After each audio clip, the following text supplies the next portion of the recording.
안녕하세요. 와이메이커 여러분. 226A차 어린이 맥체인 성경 읽기. 오늘은 사무엘상 3장, 로마서 3장이 되겠습니다. 공통 주제로는 하나님의 의로움. 자, 개별 주제 함께 보도록 하겠습니다. 사무엘상 3장, 엘리의 가족을 멸망시킴으로 하나님의 의를 나타내는 하나님. 엘리는 두 아들들의 하나님의 업신여기는 행위를 방관함을 통하여 엘리의 가족은 결국 멸망하게 됩니다. 자, 로마서 3장은 예수의 피를 믿음으로 그리스도인의 의를 실현하시는 하나님.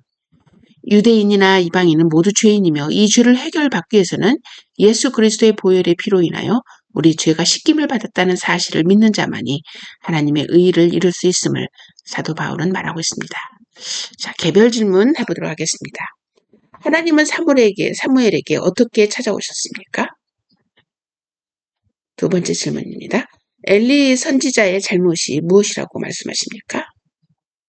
세 번째, 엘리 선지자는 하나님을 어떻게 고백하고 있습니까? 자, 로마서 3장 보도록 하겠습니다. 첫 번째 질문, 유대인이 이방인보다 나은 점은 무엇이라고 말하고 있습니까? 자, 5절 말씀에 비추어 우리에게 진노를 내리시는 하나님을 나쁜 하나님으로 생각할 수 있나요? 자, 율법이 하는 일은 무엇이라고 20절에 말하고 있습니까? 27절에 우리가 의롭게 될 수 있는 방법은 뭐라고 말하고 있는지 답해 보시기 바랍니다. 자, 오늘 메시지 한번 볼까요? 오늘 주제는 하나님의 의를 이루는 길. 영제는 하나님의 의를 이루는 길은 오직 믿음을 통해서만이 이룰 수 있다.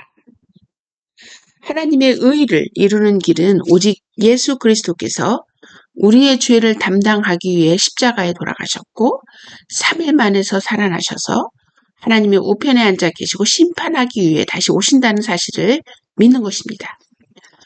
자, 우리 사무엘상에서 봤듯이 엘리 선지자는 하나님에 대한 지식이 많았던 선지자입니다. 하나님이 무엇을 좋아하시고 무엇을 싫어하시는지 정확히 알고 있는 선지자였습니다. 그럼에도 불구하고 엘리 선지자는 하나님의 말씀을 믿지 않았습니다. 믿지 않았기 때문에 불법을 행하는 아들을 엄히 훈계하지 않았던 것입니다. 결국 그들의 가문은 멸망하게 됩니다. 오직 율법은 죄를 깨닫게 하는 역할을 함을 알리십니다. 오직 예수 그리스도를 믿는 믿음을 통하여 하나님의 의를 이룰 수 있음을 말씀하십니다. 예수님은 우리에게 삶의 교훈을 가르치려고 이 세상에 오지 않으셨습니다. 삶의 교훈은 많은 성인들로 충분했습니다.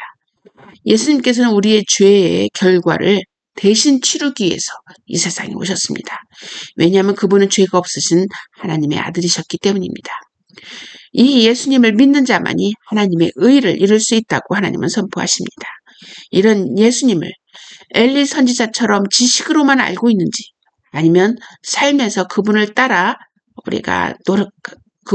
살으려고 노력함으로 우리의 믿음을 표현하고 있는지 생각해보는 여러분이 되기를 소망합니다. 자, 본문 보도록 하겠습니다. 사무엘서 3장. 어린 사무엘은 엘리 밑에서 여호와를 섬겼습니다. 그때에는 여호와께서 사람들에게 직접 말씀하시는 일이 거의 없었습니다. 그리고 사람들은 환상을 보는 일도 거의 없었습니다. 엘리는 눈이 어두워져 거의 보지 못하는 사람처럼 되었습니다. 하나님의 등불은 아직 꺼지지 않았습니다. 그때 여호와께서 사무엘을 부르셨습니다. 사무엘이 제가 여기 있습니다 하고 대답했습니다. 사무엘이 엘리에게 달려가 말했습니다. 제가 여기 있습니다. 저를 부르셨습니까?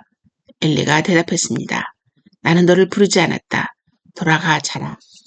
그래서 사무엘은 자기 자리로 돌아가 누웠습니다. 여호와께서 다시 사무엘아 하고 부르셨습니다. 사무엘은 다시 엘리에게 가서 말했습니다. 제가 여기 있습니다. 저를 부르셨습니까? 엘리가 대답했습니다. 나는 너를 부르지 않았다. 돌아가 자라. 사무엘은 아직 여호와를 알지 못했습니다. 여호와께서 사무엘에게 직접 말씀하신 적이 없었습니다.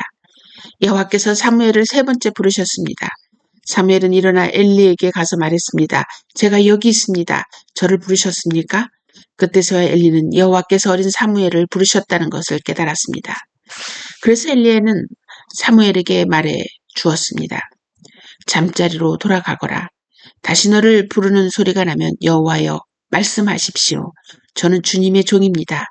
제가 듣겠습니다라고 말하여라. 그래서 사무엘은 다시 가서 잠자리에 누웠습니다. 여호와께서 그곳에 서 계셨습니다. 여호와께서는 그전처럼 사무엘아 사무엘아 하고 부르셨습니다.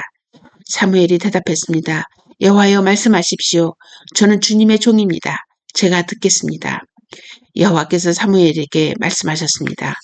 내가 이스라엘에 어떤 일을 하려고 한다. 그 일을 듣는 사람은 깜짝 놀라게 될 것이다. 그날에 내가 엘리와 그의 집안에게 말했던 일을 다 이룰 것이다. 하나도 빠짐없이 이룰 것이다. 엘리는 자기 아들들이 나쁘다는 것을 알았다. 또 자기의 아들들이 나를 배반한 것도 알았다. 그러나 엘리는 그들을 말리지 않았다. 그래서 나는 엘리의 가족을 영원토록 벌주겠다고 말했다. 그래서 나는 엘리의 가족에게 이렇게 맹세했다.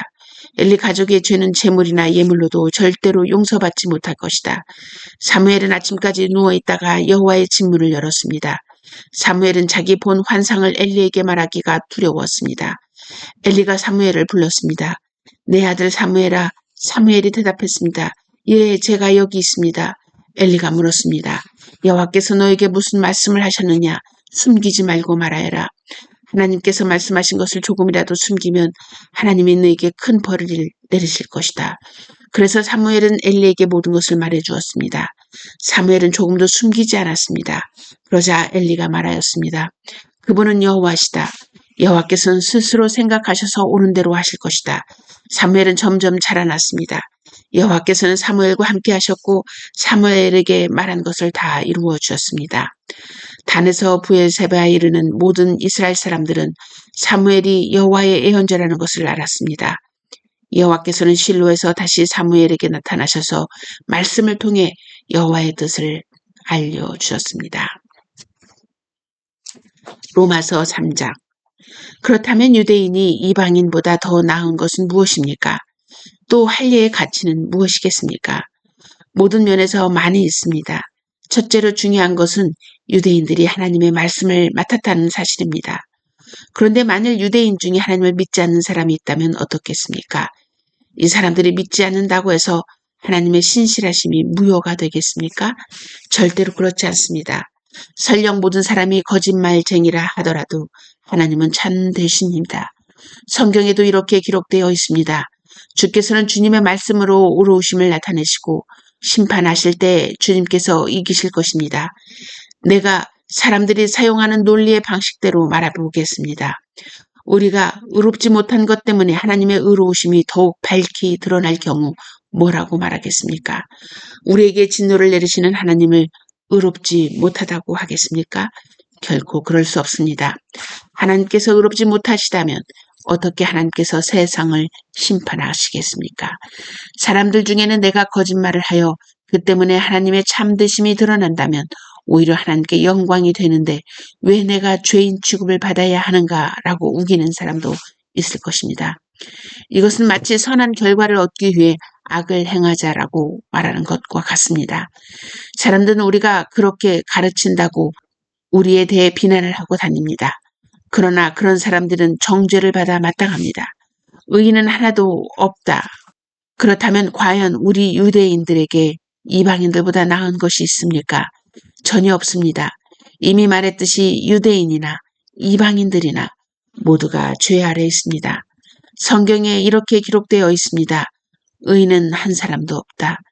깨닫는 사람도 없고 하나님을 찾는 사람도 없다. 모두가 곁길로 나가 하나같이 쓸모없게 되었다. 선한 일을 행하는 사람은 단 한 사람도 없다. 그들의 목구멍은 열린 무덤이요. 혀로는 사람을 속인다. 그들의 입술에는 독사의 독이 있다. 그들의 입은 저주와 독설로 가득 찼다. 그들은 사람을 죽이려고 바쁘게 움직이며 그들이 가는 곳마다 멸망과 비참함이 있다. 그들은 평화의 길을 알지 못한다. 그들의 눈에는 하나님을 두려워하는 것이 없다. 우리가 알기로는 율법에 기록된 내용은 그 무엇이 되었든 율법 아래 사는 사람들에게 말하는 것입니다. 그래서 누구든지 변명할 말이 없게 되고 온 세상은 하나님의 심판 아래 있게 됩니다. 그러므로 율법을 지키는 것으로 하나님 앞에서 의롭다고 인정받을 사람은 아무도 없습니다. 왜냐하면 율법은 우리가 죄인이라는 사실을 알게 해주기 때문입니다. 그러나 이제는 율법 없이도 하나님께로부터 오는 의가 나타났습니다. 이것은 율법과 예언자들도 증언한 것입니다. 하나님께로부터 오는 의는 예수 그리스도를 믿는 믿음을 통해서 옵니다. 이 의는 믿는 사람이라면 누구에게나 주어지는 것이며 사람을 차별하지 않습니다. 모든 사람이 죄를 지어 하나님의 영광에 이를 수 없게 되었습니다. 그런 사람이 그리스도 예수께서 주시는 속죄를 통해 하나님의 은혜로 의롭다고는 판단을 받았습니다.